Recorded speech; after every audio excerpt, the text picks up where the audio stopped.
El desafío ha llegado. Recuerda que los desafíos son una oportunidad para que puedas aprender haciendo. El objetivo de este desafío es que logres analizar fuentes históricas para caracterizar el Estado moderno durante la Edad Moderna, a fin de crear un mapa mental. Los conceptos claves de este desafío son absolutismo y mercantilismo. 1. Conozcamos el contenido y los conceptos claves. Al igual que los desafíos anteriores, nos ubicamos en la Edad Moderna, principalmente entre los siglos XV y XVIII en Europa. Antes de comenzar, es importante recordar lo que aprendimos el año pasado sobre la Edad Media. Recordemos que durante la Edad Media la política y la economía, incluso la sociedad, estaban organizadas por este sistema feudal, donde el líder político era el señor feudal o dueño del castillo y la economía era de subsistencia, es decir, que se cultiva solo lo necesario para poder vivir. Es por eso que en este video nos preguntamos, ¿el sistema feudal continuó durante el tiempo en la Edad Moderna? Respondiendo a la pregunta anterior, durante la época moderna se desarrollaron grandes cambios políticos y económicos que pusieron fin al sistema feudal de la Edad Media. El primer cambio importante que ocurre a nivel político tiene que ver con la centralización del poder político. Esto quiere decir que durante la Edad Media, es decir, antes, el poder político estaba fragmentado o separado en muchos y diferentes señores feudales que se ubican por toda Europa como aparece el mapa arriba, es decir, el poder político estaba dividido, nada estaba unido sino que separado. Posteriormente, durante la época moderna, esto cambia radicalmente porque el poder político es centralizado o unido por el rey, unificando los diferentes castillos de los señores feudales y ampliando sus territorios en diferentes reinos, cambiando el. Por ejemplo, la película Shrek, en la primera película, aparece Lord Farquaad. Él es un ejemplo de que el poder político esté fragmentado, separado en pequeños castillos en manos de diferentes señores feudales, como un lord durante la Edad Medieval. Sin embargo, esto cambia durante la Edad Moderna, cuando los reyes unifican su poder en solo ellos. En ese sentido, la figura del rey y Han son un ejemplo de la unificación del poder político de los reyes. A partir de la unificación de los pequeños castillos feudales, el rey se transforma en una figura de poder político absoluto, es decir, un poder total e ilimitado. El rey podía hacer lo que quisiera, porque al adquirir estas nuevas tierras o estos pequeños castillos, obtiene un nuevo poder político, económico y territorial. Ustedes se preguntarán, ¿cualquiera puede ser rey? No. Hay una razón que explica por qué una persona o por qué el rey tiene el poder absoluto. Esta razón recae en el derecho divino, que explica que la autoridad de un rey para gobernar proviene de la voluntad de Dios. Por lo tanto, el rey tiene un poder absoluto también a nivel religioso, a nivel de divinidad.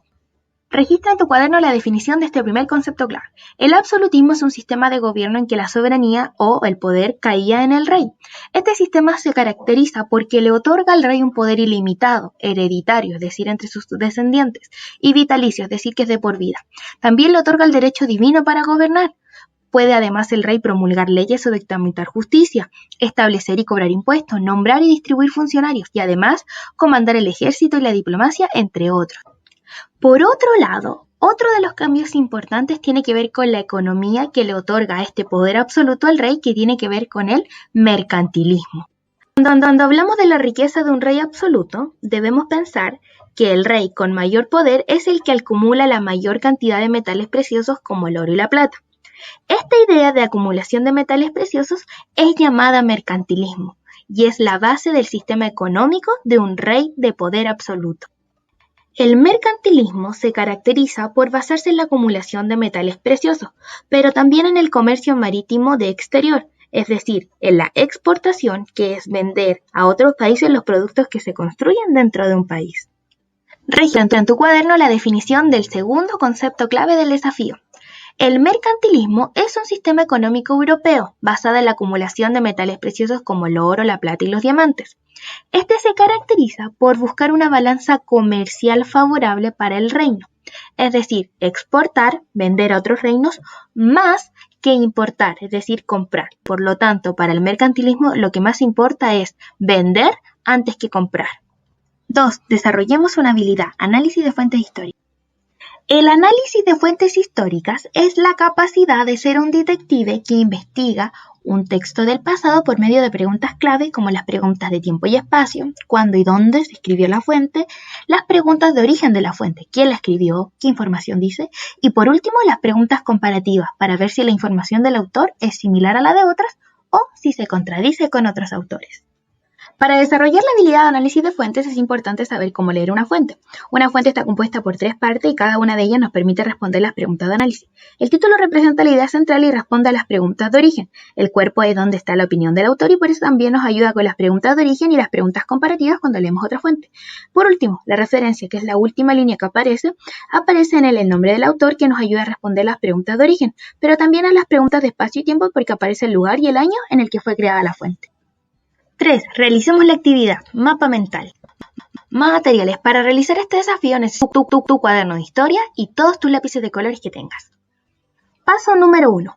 Para este desafío, el análisis de fuente va a ser sumamente importante, por eso vamos a leer diferentes textos.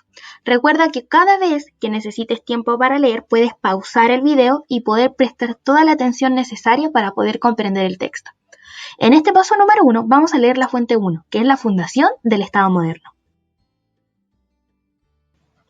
Paso número 2. Ahora vamos a leer la fuente número 2, que es del derecho divino. 3. Registra en tu cuaderno el siguiente recuadro de análisis de fuente del concepto 1, que es absolutismo, y responde las preguntas que ahí aparecen considerando la lectura de la fuente 1 y 2. Recuerda que anteriormente ya te expliqué cómo leer una fuente, por lo tanto sigue esos pasos que te ayudarán a responder estas preguntas. Paso 4. Leer la fuente número 3, llamada comercio exterior. Paso 5. Leer la fuente número 4. Esta es la última fuente que vamos a leer y se llama Las reglas del mercantilismo. Paso 6. Registra nuevamente en tu cuaderno el siguiente recuadro de análisis de fuente del concepto número 2, llamado mercantilismo, y responde las preguntas que ahí aparecen considerando la lectura de la fuente 3 y 4. Paso 7. Último paso. Vamos a crear un mapa mental organizando toda la información reunida a partir del análisis de fuente. Para ello, en una hoja de tu cuaderno, aplicarás al centro el título o el tema central, que son las características del Estado moderno, y desprenderás de él 2 globitos, nubes o círculos, como le quieras llamar, con los conceptos claves, que son absolutismo y mercantilismo. Luego, desprende del concepto clave 4 nubes o círculos, como tú les quieras llamar, en donde el primer círculo debe contener la definición del concepto que aparece en el video. En el segundo, un dibujo relacionado al concepto. El tercer círculo o nube debe contener todas las características que leíste en la fuente de ese concepto. Y por último, en la cuarta debes anotar una cita, es decir, una oración de la fuente que tenga relación con el concepto clave. Recuerda que una cita es una oración de un texto y para anotar debes usar abre comillas, cierre comillas y luego abre paréntesis, fuente y el número de ellas y cierra paréntesis. Ejemplo, abro comillas, vender más anualmente a los extranjeros en valor del que consumimos de ellos, cierre comillas, abro paréntesis y pongo fuente 3, cierro paréntesis. 4. Envío del desafío, plazos e instrucciones. Plan de trabajo semanal. El lunes se publica el video que estás viendo, el día martes te puedes acompañar del material de apoyo y el día miércoles puedes responder la autoevaluación, que es un formulario de Google, y el link se encuentra publicado en la biografía de mi Instagram. Durante estos días debes realizar tu primera entrega para poder recibir los comentarios y corregir tus errores y poder realizar una segunda entrega el día jueves y el día viernes. Recuerda que el día jueves tenemos nuestra clase online por Meet a la 1 de la tarde. Respuesta, modelo y contacto. No olvides que al enviar tu desafío debes decir tu nombre y tu curso, y además que debes enviar los 2 recuadros de análisis de fuentes, del concepto 1 y 2 más tu mapa mental. Todo debes enviarlo al Instagram profesoracote.historiasc o al correo mjbuqueno@scc.cl. 5. Evaluación del desafío. ¿Qué me va a revisar la profesora? Y actitudinal se calificará la entrega de tu trabajo en el plazo establecido, que incorpores las mejoras y que además te relaciones a partir de las normas básicas de convivencia escolar. En el área procedimental y cognitivo se valora la habilidad de análisis de fuente a través de los dos recuadros de análisis de fuentes del concepto absolutismo y mercantilismo que sean enviados ambos y con las respuestas correctas. Los conceptos claves se valoran a través del mapa mental en donde las definiciones de estos estén correctas. Y por último, el mapa mental debe contener los 4 elementos solicitados que son el título, las definiciones, los dibujos, las características y una cita de las fuentes. 6. Autoevaluación. ¿Qué nota te asignas a ti mismo en tu desafío?